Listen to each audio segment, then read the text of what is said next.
అయితే గురువుగారు ఆ వినాయకుడికే తొలి పూజ అన్నది ఎందుకు చేయాలి? ఈ గణాధిపత్యం అన్నది ఎలా వచ్చిందంటారు? సర్వ పూజలకు ఆది దైవము, సర్వదైవతములకు మొట్టమొదటి దైవము తొండమునే కదంతమును తోరపు బొజ్జయు, ఇంత పెద్ద బొజ్జ ఉన్నది. తోరపు బొజ్జయు వామహస్తమున్ మెండుగ మ్రోజు గజ్జలును మెల్లని చూపులు మందహాసమున్ కొండక గుజ్జు రూపమున కోరిన విద్యలకెల్ల వజ్జవై ఉండెడు పార్వతీ తనయ ఓయి గణాధిపనీకు మృక్కెదన్. తొండమును ఏకదంతమును తోరపు బొజ్జయు, బొజ్జ ఎందుకు పెద్దదున్నది ఆయనకు? సర్వ విద్యలకు మూలము ఆయన, విద్యాధిపతి.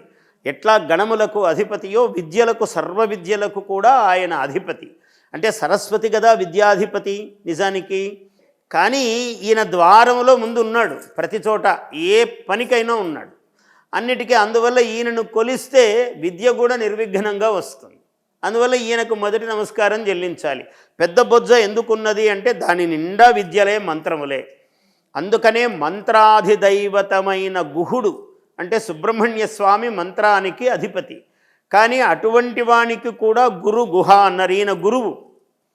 ఆ గుహునికి కూడా, సుబ్రహ్మణ్య స్వామికి కూడా మంత్రము ఫలించాలి అంటే గురువు ఈయనే.